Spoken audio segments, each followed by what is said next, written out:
Maayong hapon. May adlaw di kanyo. So, kining video is about ni siya sa Doctrines of Grace Part 3, which is the limited atonement, or other term niya is particular redemption. So particular redemption or mao kini ang kamatayon ni Kristo alang sa iyang mga katawhan specifically. So Christ died with purpose. Yes, we know wala may makiglalis ana nga dili aksidente ang kamatayon ni Kristo, no? So, adunay pangutana, did Jesus die to make salvation possible? Or to actually save His people? Si Kristo ba nag-anhi aron mahimong posible ang kaluwasan? Or nianhi gid siya aron sa pagluwas sa mga katawan? So, muna yung mga pangutana nga atong tubagon, Mixon. So, ningon ang Matthew 1:21 nga He shall save His people from their sins. So, you shall call His name Jesus, for He shall save His people from their sins. Matthew 1:21. Take note, Mixon, His people. Na siya His people, dili all the people, no? So, not try to save, but He will save His people. John 10:11 nagingon, the good shepherd give His life for the sheep. For the sheep, no? So, mga wala pa idea magsuon, makita na siya sa Matthew 25 nga iyang lainon ang karnero sa mga kanding. Sa wala, mga kanding, sa too, mo ang karnero. Then, ang karnero, paingon sa langit, panundan ninyo ang giandam kaninyo sa amahan sa wa papatukod ang kalibutan. So, na plano daan. No? John 10:26. Di ba na time nga nagwali ka or nag-share ka sa usa ka tao pero di siya mo to? Nana siya maigsoon, mabasa sa Bible na John 10:26 na ye believe not because you are not of my sheep. Nagid dili mo to maigsoon. Na dili mo to. Napoy mo to. No? John 8:47, he that is of God heareth God's word. No? So mo to ang maminaw katong iya sa Ginoo. Di na to pugso nang dili maminaw or dili mo to. 1 Corinthians 2:14, no? Na dili sila kasabot, dili na dawaton. Kaya nga no, di man matugkad sa tawahanong paagi, kundi dili espirituhanong paagi man ni. Kaning ato ang topic karon magson is spiritual things. So kadtong mga wala buya sa spirito, kung wala pa may idea magson, balik mo sa episode 1 aning Doctrines of Grace nga nako. Na dito ang total depravity. Mahibaw ninyo nga ang tao di ay dili kasabot sa normal niya nga nature. Dili siya, kundi siya buyon sa spirito, dili siya makasabot. 1 Corinthians 2:14 mabasa na siya. No? So nagid dili mo to. John 10:26. No, the difference isn't effort, no? Uban tiga paningkamot.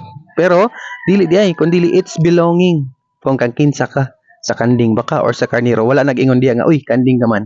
Muni buhata para mahimo kang karnero, wala nga na mixon, no? So klaro-klaro ni Ephesians 5:25 nagingon, Christ also loved the church and gave himself for it. Kinsa ang gipakamatyan ang church, no? Ang iglesia, his death had a definite people. Na siya gipakamatyan nga specific people, dili di para sa tanan. No? So, doon yung punto mixon, no? Tulo ka punto. So, definite purpose, Christ didn't die hoping. No? Or hoping. Christ didn't die hoping. He died to actually redeem, no? Wala siya namasin, wala siya namasin nga basin mga luwas kundi namatay siya aron sa pagluhas, no? Sa specific person. Mabasa John 6:37. All that the Father giveth me shall come to me. No? And all that cometh unto me I will no wise in cast out. Klaro na may ison sa John 6:37. Sunod, kaduha, definite people na ay specific nga mga katawhan nga gipakamatyan niya, dili tanan kun dili na specific. Na siya mabasa sa Acts 13:48 na siya mabasa nga ang katong gitaganang daan motoy motuo, no? So na siya, his death was for his sheep, his people, or his church. Sunod, ikatulo, definite result, the cross doesn't fail, dili na mo palya ang kamatayan sa cross. Ato yung ibuhat sa cross, dili to kawang kundi epektibo ka tumigsoon. Isaiah 53:11, he shall see and be satisfied. Kung imo na siyang Isaiah 53:5 kay siya ang nagantos alang sa atong kasalanan, siya ang nagbayad sa atong mga kalapasan aron kita maluwas, no? So Jesus didn't die to make salvation a possibility. He died to secure it completely. And everyone he died for will be, take note, will be saved. Wala kingon nga might be saved. No? So, John 10:11, the good shepherd gives his life for the sheep. Christ's death is directed toward the sheep, a specific group. Okay? So Matthew 1:21, sa akong giingon mga igsoon, nga shall call his name Jesus, for he shall save his people from their sins. Not all the people, his people. John 17:9, I pray not for the world, but for them which you hast given me. Dili para sa tanan, no? Jesus intercedes specifically for those given to him. John 6:37, all that the Father gave me shall come to me. No? A definite group given by the Father. Kaduha, Christ died for his sheep, not all. John 10:14 to 15, I know my sheep, and I lay down my life for the sheep. Take note, make son, for the sheep. John 10:26, ye believe not, because you are not of my sheep. Not all are his sheep. Dili tanan iyang karnero. Therefore, his death is not a universal in the same way. Katulo, Christ died for the church. Ephesians 5:25 nagingon, Christ also loved the church and gave himself for it. No? Acts 20:28, feed the church of God which he had purchased with his own blood. Ikaw pa, Christ died for many, not all without exception. No? Matthew 20:28, to give his life a ransom for many, not for all, not for the world. No? Hebrews 9:28, Christ was once offered to bear a sins of many. No? Kadaghanan, dili tanan. No? Isaiah 53:11, by his knowledge shall my righteous servant justify many. Many rayapon, dili all. Ikalima, the cross actually saves, not just makes possible. John 19:30, it is finished. The work of redemption is completed, not merely started. No? Hebrews 10:14, by one offering he hath perfected forever them that are sanctified. Them, not siya them. No? So dili day tanan. By one offering he hath perfected forever them that are sanctified. Dili day tanan. No? Romans 8:32 to 33. Who shall lay anything to the charge of God's elect? The same people Christ died for are justified. No failure. Kaunom, the elect are the object of redemption. The elect are this object of redemption. Romans 8:29 to 30, kinsa kato iyang gi-foreknown, mo yang gi-predestined. Kato yung gi-predestined mo pwede yang gi-called, gitawag, no? Kato yung gitawag mo pwede yung gi-justified, gipakamatarong, o kato gi-justified mo yung i-glorified. All the same group, none lost. Walay mo wala ani bisag usa.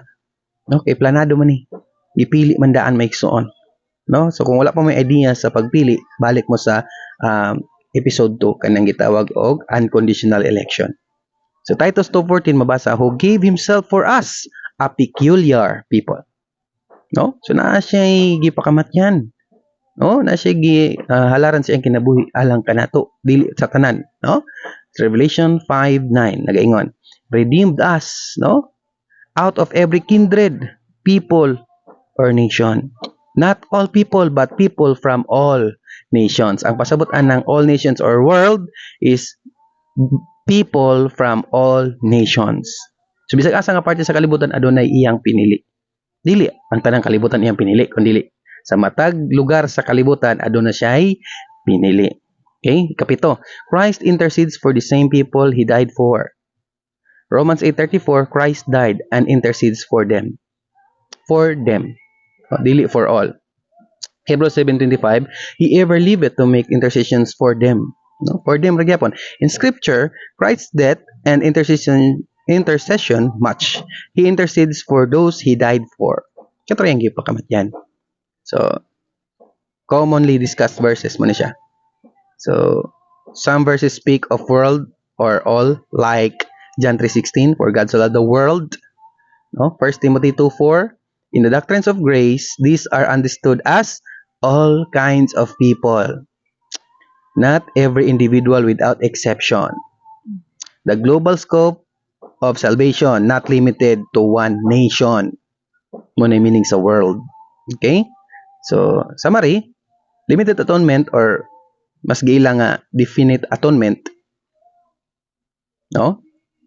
Nagatudlo nga Christ died for a specific people. His death actually saves, not just makes salvation possible. Everyone he died for will be saved. No, the cross is not a possibility, it is a guarantee. No? So, dalaygon kayo ang pulong sa Ginoo. I hope nasabtan to ni Mikeson. I hope kani nga mga panahon open imong kasing-kasig unahon na. Nga diin kini, isud kini siya dawaton nga doktrina. The doctrines of grace, which is daghan kayo dili gaangay, dili sila ganahan mo sabot ani. No? I don't know why, but God wants to send you a message. The doctrines of grace. So, dili ni siya pag-promote sa hate, dili ni siya pag-promote sa division, no? So, ayo lang kas ko igsoon kung nakita nimo ni nga video. Salamat kayo sa pagpaminaw. Have a nice day. God bless.